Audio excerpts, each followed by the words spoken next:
Hello everybody and welcome back to the Little King story playthrough. So yeah, we kind of lost far too many people in that fight with the Corobokal yesterday. And so we've definitely got to go rescue them from the beach. But I think it's now reached the point where I kind of need to try and, shall we say, maximise the amount of citizens I have.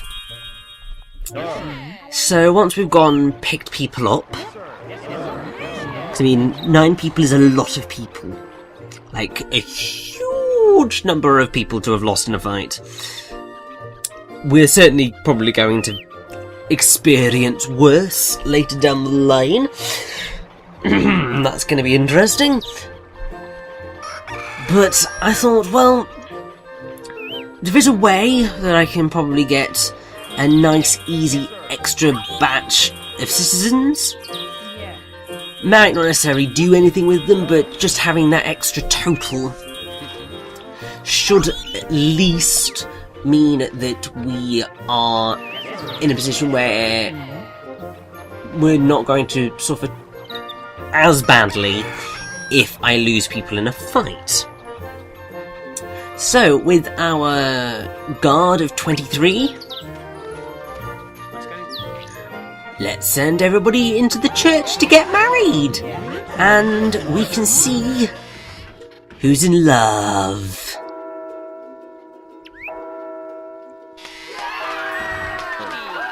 Aww. I've got a little baby! Success! So yeah, this is basically what we are going to be doing for the next age. Because why not? Let's just populate this kingdom with more and more kids. At least they appear after they've been through the toddler stage. They're more like 6 to 10-year-olds, I would suspect. But either way, also, it's just quite funny because it means that all these people are going to share their wedding days, because why the hell not? I mean, further proof that the monarch has all the power in the world,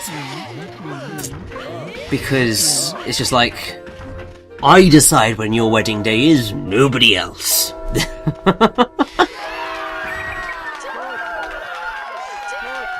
But something that I found quite fascinating is, I was wondering, are pretty much all of my royal guard in love with each other? Because obviously if your citizens work together for quite a bit, then they are going to fall in love eventually. Because their relationships improve and one thing leads to another. So I was just like, I wonder how many of my royal guard I will get through before... Well, to see if actually I can get down through all of them. Obviously, because we have an odd number in our royal guard, there will be one poor soul who will be left on their own with us. But to be fair, at the end of the day, he's probably an asshole anyway, so it's absolutely fine. So obviously we're just going to have lots and lots and lots and lots of kids running about the kingdom now, because why not? And also, I mean, who doesn't love a good wedding? I mean, these are getting progressively less exciting as we send in more. Because, I mean, obviously, you've got the whole issue of all the others are going off to enjoy the rest of their wedding day and have a bit of a honeymoon or whatever before I bring them into work tomorrow. Or a little bit later today, it depends whether I'm mean enough to get them to work on their wedding day. Probably am, considering I made people work when it was Mina's funeral, but it's neither here nor there. The kids will be perfectly fine running about. Like, the kingdom's perfectly safe right now. Naffle's going to attack us, or them. So, it's a perfectly safe environment to be bringing them all into. But yeah, these poor souls, like, they probably thought, I wonder if the rest of the Royal Guard are going to come to our wedding, and no, we're reaching the point where there's just 3 remaining now. And I mean, this poor last couple, like, everyone else has abandoned them on their wedding day. Because I'm sure at least 2 of these will get married, and then the other one's just going to be the lone soldier. And I am indeed correct. So, these poor 2 just have their king and one other hardened soldier clapping their wonderful celebrations.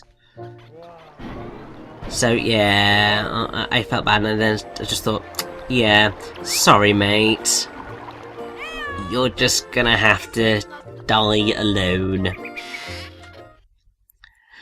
But now that we have all of those citizens back, and we have all of those kids, we can get the Dash Ordnance. Thank God for that. And also, since we still have a bit of money in the national budget, I believe we have enough to purchase... yeah, we have enough to purchase one of these 2. So let's just go for the Royal Terrace, since it's the one that's slightly more expensive, so that just means that I have less to do. And oh! That's given us enough citizens to get to Pow Beans! So I think that's our next stop, really. Now, this is a quest that we are going to want to do eventually. Not now. Definitely not now. That one? Maybe, And I wasn't really too fond of the idea of taking on the King Game Club again today. So, that was a bit like... don't know what to do at this juncture. I mean, that's looking not too bad at all. I mean, I know like 6 people hate us, but 78 people love us, so that's all good. And we've had a very nice leap up in the population total. Hopefully that doesn't mean that, you know, we're going to be overpopulated and our kingdom's going to start telling us to get rid of all the bloody immigrants, because I won't be having any of that. But either way... let's look at... okay, we don't have any quests at all.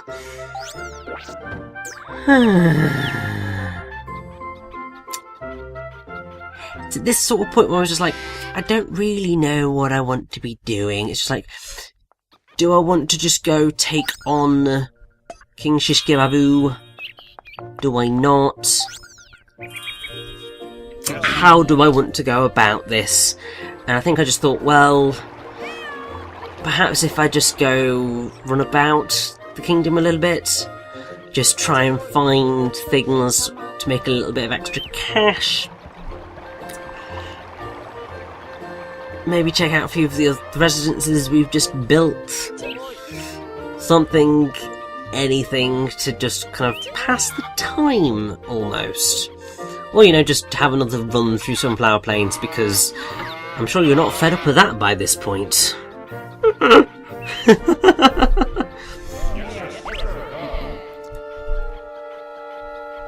And I was actually going to have a little bit of a discussion about weddings today, because obviously today has been the day of the weddings.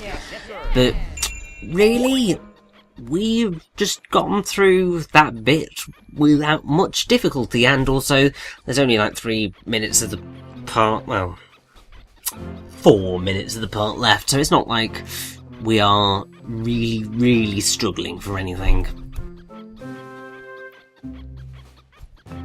I mean, I'd say pretty much the weddings that we see in Little King's Story are very much based on Western weddings, where, you know, you at least early Western weddings, where you go to church, you have a service, and then you come out and everyone throws confetti.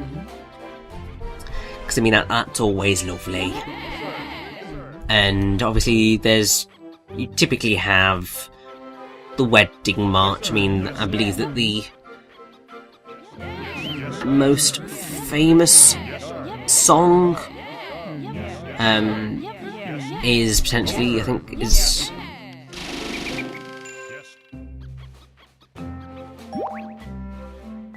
Yeah, so I think it's the bridal march from the bridal chorus from Wagner's opera Lohengrin. And yeah, that's the one.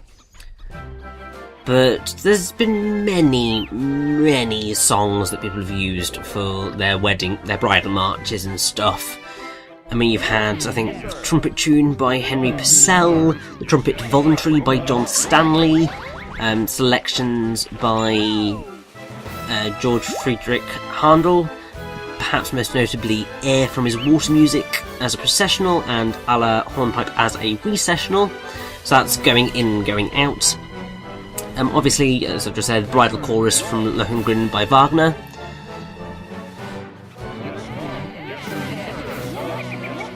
You also have Pachelbel's Canon in D.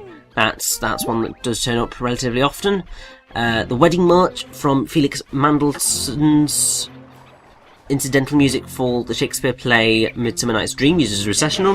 The Toccata from Charles Marie Widor's Symphony for Organ No. 5 uses a recessional. Segments of Ode to Joy, which is the fourth movement of Ludwig van Beethoven's Ninth Symphony.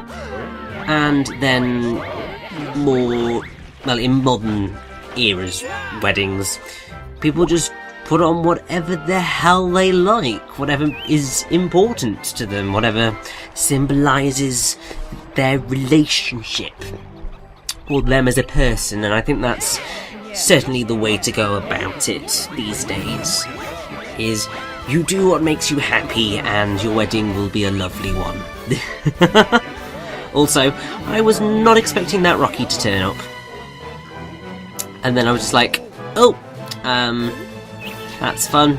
But thankfully, my miner got in there before he could do any serious damage. And now we can just get whatever's in the hole, and then we're pretty much sorted for the day, I think. And then, if I recall correctly, after this point was when I thought, you know what, I've had enough faffing about again for quite a bit, so after we've taken our haul back to the castle, I think tomorrow we might be going and taking on the Ripe Kingdom and seeing what this King Shishgababoo looks like, because I'm sure he's going to be absolutely crazy. Oh, I didn't really make a lot of money from that haul, did I? So yeah, I think it was at this point where I was just like, you know what? Sod it.